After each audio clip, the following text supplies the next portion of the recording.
Villégiature, on est un centre de villégiature avec plein de services, plein d'offres de services. On a 40 chalets, tout équipés, 2 chambres, cuisine complète, 40 beaux chalets pour ça. On a aussi un hôtel de 24 chambres. On était 20 chambres, on a monté à 24 chambres. On a fait 4 nouvelles chambres sans tapis dans la réception. Une très belle salle à déjeuner avec vue sur la rivière, là, qui est vraiment l'idéal pour bien acclimater votre déjeuner le matin. On a aussi un centre des congrès avec 3 salles qui peut accueillir jusqu'à 200 personnes. Durant la haute saison aussi, entre juin et la fin septembre, on a un gros chapiteau qu'on met à l'extérieur du centre des congrès qui peut accueillir jusqu'à 200 personnes. Beaucoup de mariages, une quinzaine, 14, 15 mariages par été mutuellement. On a aussi une piscine extérieure pour nos clients durant la haute saison. On a aussi une piste pédestre tout autour du site, 2 km de piste pédestre, vraiment idéal pour les gens qui veulent promener sur la rivière. On a aussi un bar lounge, aussi une toute nouveauté, il y a fait 2 ans, un bar lounge, la villégiature, la réception du centre des congrès, où on a des activités du jeudi au samedi, là, tous les vendredis, on a un chansonnier avec des finger food qu'on peut servir aussi à ce présentement. C'est à peu près ça qu'est la villégiature. En gros, on a aussi, durant la haute saison, un kiosque de vélo et de kayak sur la berge près du centre-ville, ce qui est le port Tracadie. On loue un bâtiment de club, on offre la location de kayak et de vélo. Pré-Covid, ça allait quand même assez bien. On avait connu un début de saison hors de l'ordinaire. On avait probablement doublé le chiffre d'affaires de l'hôtel dans les 3 premiers mois de l'année.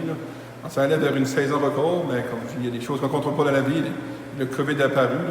Au niveau comme la location c'était vraiment bon. Au niveau de la location, pour les chalets, puis pour l'hôtel, les deux côtés, ça allait vraiment bien. Avec le COVID, il a fallu se virer de bord assez vite. On a quand même eu un avantage par rapport à d'autres établissements, dans le sens que les chalets étaient vraiment distancés un de l'autre, puis ça a été facile de faire une réception à distance aussi. On a fait un plan de match assez drastique, là, mais il fallait quand même rester ouvert, parce qu'il y avait de la construction qui se passait à Tracadie. Eux louaient 15 chalets, puis eux n'ont jamais arrêté de construire, fait qu'il fallait réussir à les avoir pour nous. Fait qu'on a fait un plan de match qui était une réception à distance. Mes réceptionnistes prenaient des réservations, tout ça, de leur maison. On a des boîtes extérieures ici à la réception, où les gars de maintenance mettaient les clés dans la boîte extérieure, puis les clients avaient juste besoin de passer dans la boîte extérieure, mettre le code, ramasser leurs clés, aller leur chez eux, dropper leurs clés. Le paiement était pris manuellement, tout était prêt pour minimiser le contact pour le risque de mes employés, justement, qui n'étaient pas à l'aise de travailler avec les clients, puis les clients aussi, au début de la crise, c'était vraiment, plus ou moins, ne voulaient pas avoir de contact du tout. C'est ça qui nous a un peu sauvés, là, qu'on a fait ça vraiment à distance, mais c'est sûr qu'on avait diminué le staff pas mal, à 5-6 employés, là, juste travailler de la maison, puis il n'y a personne qui était ici, vraiment, physique. On était, avant Covid, il y avait, je dirais, 9 à temps plein avec 6 à 7 à temps partiel.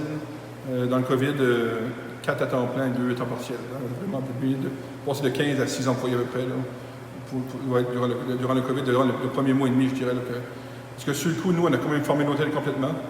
L'hôtel, c'est plus difficile de maintenir la distanciation et le respect.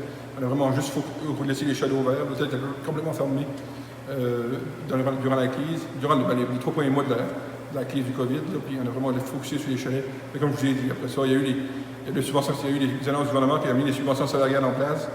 Là, j'ai dit, c'est important d'avoir mes gars de maintenance. On a tout rentré nos employés de maintenance. C'était le meilleur temps de faire des réparations. Puis on a tout peinturé l'hôtel au complet. On a tout repeinturé, tout retapé l'hôtel. Parce que le programme le 75% fédéral faisait leur salaire, c'est le meilleur temps pour mes gars. Puis étant donné que les chambres ne sont pas louées, puis ils n'étaient pas dérangés, il fallait plus faire tous les travaux qu'on voulait faire. Les premières semaines du COVID, c'était assez drastique. Là. Le mois d'avril et mai, c'est vraiment en décroissance. On s'entend que ce n'est pas des mois de l'année qu'on est occupé beaucoup habituellement. Puis à ce moment-là, les frontières, il y a personne qui avait encore l'idée que les frontières resteraient fermées. Fait que les réservations des Québécois pour la haute saison, il n'y avait pas de compte annulé. On avait du local, le walk-in était quand même... C'est une nouvelle réservation, je dirais, pour avril, mai, juin. Avril, mai, c'est vraiment stagné par rapport à l'année passée, mais c'était pas mal semblable. C'est quand même assez correct, mais c'est sûr que c'est juin, juillet, août qui était notre principale crainte. Puis étant donné qu'il y a annoncé que les frontières seraient pas ouvertes, mais là, on s'entend que nous, en juillet, août, 85% de notre clientèle vient du Québec. Je vais vous dire, ça a appelé, puis ça a vraiment décollé ensuite en décroissance. Puis on avait, comme je l'ai dit, on avait 15 mariages de civils cet été. Tous les mariages ont été repoussés à 2021, honnêtement, les 15 mariages. Un mariage, c'est qu'on prend les salles, mais les gens viennent coucher dans nos chalets aussi. Toutes les réservations décollées aussi. On va parler à peu près, dans les 2 premiers mois, jusqu'à date de 300 000 à 400 000 en annulation, en perte de revenus d'annulation. Mais quand tu es mouvé à 2021, je dirais tout de suite, louer une chambre en 2021, dans l'été, c'est problématique. On a plus. Parce que tous les mariages ont été changés en 2021. On avait déjà des mariages aussi en 2021. C'est vraiment, la haute saison 2021 va être excellente seulement s'ils peuvent trouver un vaccin et rouvrir les frontières, c'est ça qui est la clé. Mais ça a vraiment fait une drop majeure. Je dirais depuis 2 semaines qu'on a vu la fin des annulations du Québec, parce qu'il n'y a pratiquement plus personne qui a de l'autorisation que nous, que là on commence à voir une augmentation des réservations par les gens locaux, c'est les gens Fredericton, les gens Saint-Jean.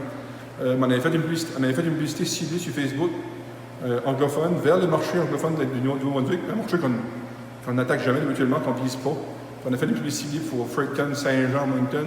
J'ai eu beaucoup de feedback, beaucoup de commentaires, beaucoup de gens qui ont dit « Oh, c'est quoi cette place-là? » On a mis une belle photo aérienne sur la publicité, puis les gens ont dit « Hey, c'est où cette place-là? » Puis on a vraiment targeté ce marché-là, puis je pense qu'il commence à porter fruit parce que dans les 8 derniers jours, notre taux d'occupation pour juillet et août augmente de 10%.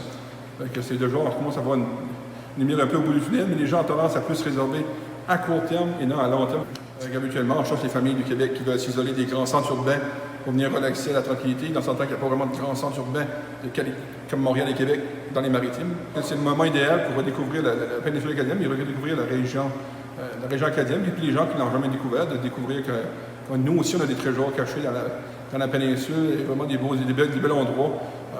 On dit souvent, on regarde de l'extérieur, on dit « Oh, c'est beau ce qu'ils ont là, ils ont belles affaires. » On a plein de belles choses dans la péninsule acadienne. On vient d'avoir une véloroute qui est asphaltée à la grandeur de la péninsule acadienne. Vous pouvez faire d'aller de Tracadie à Shippogan, de Tracadie à Caraquette, faire des 60-100 km de vélo par jour sur une piste asphaltée.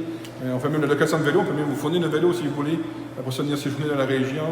On a des bars-restaurants, on a des micro-brasseries, on a tout pour réussir à faire un séjour hors de l'ordinaire, mais vraiment plus proche de chez vous que vous pensez, mais vous serez aussi à l'écart. On est à 2 minutes du centre-ville, mais la manière qu'on est situé géographiquement, on est très proche du centre-ville, mais c'est très tranquille. Fait que vous allez voir que c'est un séjour différent.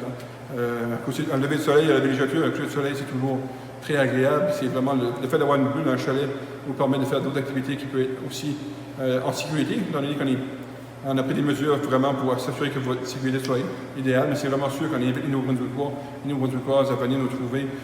On est accueillant.